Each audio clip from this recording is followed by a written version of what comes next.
ये काम मेरे लिए बिल्कुल भी नया नहीं है। मैं अपने वालिद साहब के लिए वालिद साहब के साथ पिछले 15 साल से शाना बशाना इस क्षेत्र में काम कर रहा हूँ और क्षेत्र का बच्चा बच्चा मुझे जानता है और इंशाअल्लाह अपने वालिद साहब की पहचान के साथ उनके काम के साथ मैं इंशाअल्लाह आगे बढ़ूंगा और जो काम उनके अधूरे रह गए विधानसभा के लिए, जो उनकी एक सोच थी कि इस विधानसभा को ज़्यादा से ज़्यादा मुख्य धारा से जोड़ने का काम करना, वो उससे भी ज़्यादा बढ़ चढ़ करके इंशाअल्लाह मैं इस विधानसभा को अपने, अगर मुझे मौका दिया यहाँ की जनता ने, आगे लाने का काम करूँगा। उनसे कतई मुँह मोड़ने का काम नहीं करेंगे, उनके साथ चलने का काम करेंगे इंशाअल्लाह, क्योंकि वो सब मुझे पहले से जानते हैं और इंशाअल्लाह उनके काम को हम आगे बढ़ाएंगे।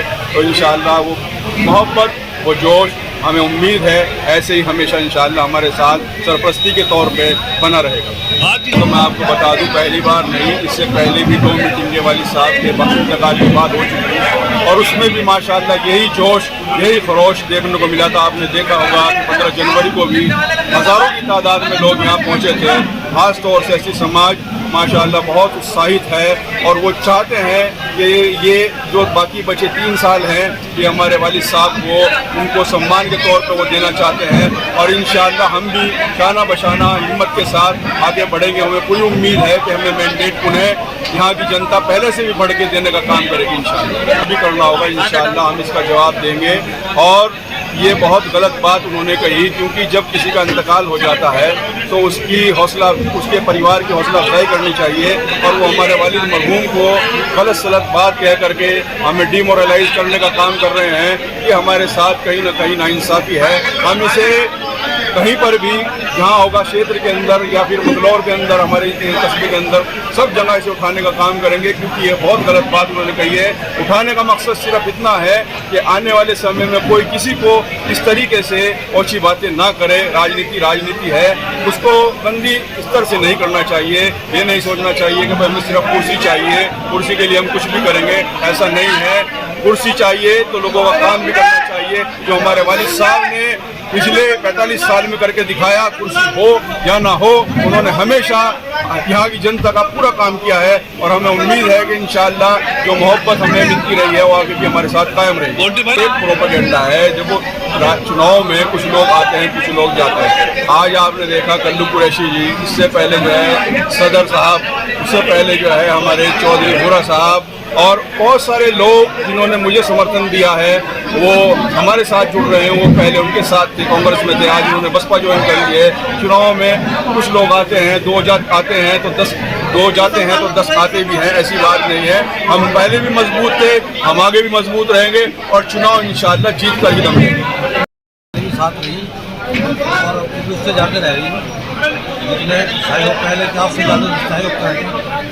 अफसोस के साथ में क्या जा रहा है कि हाजी शरबत करीम अंसारी जो हैं हमारे बीच नहीं रहे।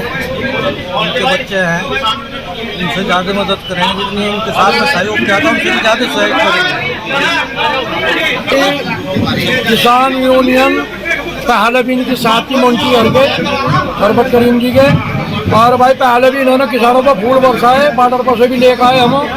कल भी हमारा विरोध प्रदर्शन था 26 जनवरी के दिन, तो हम कल भी इन्होंने फूल बरसाए। तो किसान यूनियन इन्हीं के साथ पहले थी, किसान यूनियन अब भी इन्हीं के साथ रहेगी। उसके अलावा हमारा कोई आदमी रहने नहीं, कोई चोरी छुपे कोई उसे एक वोट दे दो तो बात अलग हो, चाहे मैं आकर मीटिंग करवा ले। भाई जाट बिरादरी हमारे साथ हो, मोन्टी भाई हर के साथ हो या उनकी साथ हो, जो उनके जो नेता बन देना 1-2 में 1-2 ही रहेंगे। पहले भी झटका दिया, फिर झटका दिया। बरेली का पहले 2200 वोट मिले थे, अब वो कम से कम 700-800 वोट हमारी और फालतू मिलेगी। उसका भी एक कारण हो भाई, हमारे यहाँ से जो पप्पू भाई हरिया हर्षोधर प्रधान बन गए, उनकी टोटल बिरादरी की वोट होगी 1700 उनकी वोट हो मोमडनों की। उनकी 150 वोट की तो हम कहते नहीं, 10-20-50 वोट की, बाकी 1600, 1550, 1600 वोट मिलेंगी। तो अब हम 3000 तो ऊपर का टारगेट बना रखा है हमने, और मेहनत भी करेंगे, लोगों को खुशामद भी करेंगे, उनके काम भी करवाएंगे। जो कोई कहीं कमी पेशी रहेगी तो और को कहा उनका वो भी काम करवाऊँ, किसी मजदूर को वैसे नहीं जान देने के बिना काम के करवाऊंगे, तो लोग हमारे साथ भी जुड़ेंगे। देना चाहता हूँ, जो हमारे साथी कांग्रेस से लड़ रहे हैं उनका चाल चरित्र दोहरा है। क्योंकि सीकर स्कूल का जो मसला है, जो मेरे बड़े भाई हाजी शरबत करीम अंसारी ने सीकर में नियुक्ति कराने का काम चालू किया। इस विधायक ने और झबरेड़ा विधायक ने लिख के दिया कि वो स्कूल जो है वो वहां से सुरक्षित नहीं है। तो इन जो कांग्रेस की एमएलए हैं इनके चार चरित्र पे मुझे पूरा शक है और वे इस मंगलौर की जनता का डेवलप नहीं चाहते हैं, ना वे शिक्षा के क्षेत्र में चाहते हैं, ना वे मेडिकल के क्षेत्र में चाहते हैं। वोट के रूम में खेती में प्रयोग करे जाओ और वोट लेते रहो, इनका बेवकूफ बनाते रहो। उस समाज वोट करने वाला है, वोट मिलेगा जी, पहले से भी ज़्यादा वोट मिलेगा। ठीक बड़े भाई उबैदुर रहमान गोमती की जन जन में आ रहे फिलहाल मंगलौर विधानसभा में एक युवा चेहरा सामने आया है, एक युवा चेहरा उभर कर आया है। सबकी ये जो है सबका साथ सबका विकास के साथ ये कार्य करेंगे। और मोंटी भाई जो है पढ़े लिखे हैं, ये भी एक ठप्पा अटका के भाई एक अनपढ़ विधायक था, एक अनपढ़ विधायक ये चला रही थी, उन्होंने दीवार चला दिया कि अनपढ़ विधायक है भाई किसे वोट दोगे, दो भाई पढ़ा लिखा आगे तुम्हारे पास। जैसे बताया जा रहा है कि चेयरमैन साहब तेली समाज जो है, तेली समाज को और भी लीडर है, डॉक्टर शमशाद को तो एक कलंकित चेहरा है। आप सब जानते हैं चेयरमैन साहब ने कितने घोटाले किए नगर पालिका के अंदर और उनका दोहरा चरित्र ये सामने आ गया। वो तो अपनी जो है सवार की राजनीति करते हैं, कभी हाजी जी के साथ, अब हमारे साथ 10 साल रहे वो हाजी जी के जो है उन्हें इस्तेमाल करके फिर वहाँ भाग गए, पहले का हाजी को इस्तेमाल करा यहाँ आ गए थे। तो उनका तो दोहरा चरित्र आपके सामने, जनता के सामने, और ये जनता ये कतई बर्दाश्त नहीं करेगी। जनता जागरूक हो चुकी है, समाज जागरूक हो चुका है। समाज को और जनता को मोंटी भाई ज़्यादा चेहरा चाहिए, पढ़ा लिखा चेहरा चाहिए जो उनके साथ कंधे से कंधा मिलाकर कार्य कर सके, और वो सारी खूबी मोंटी भाई के अंदर है, मेरे भाई के अंदर है, मोंटी भाई के। बहुत अच्छा नजर आ रहा। बसपा की सीट है, ये बसपा की सीट रहेगी।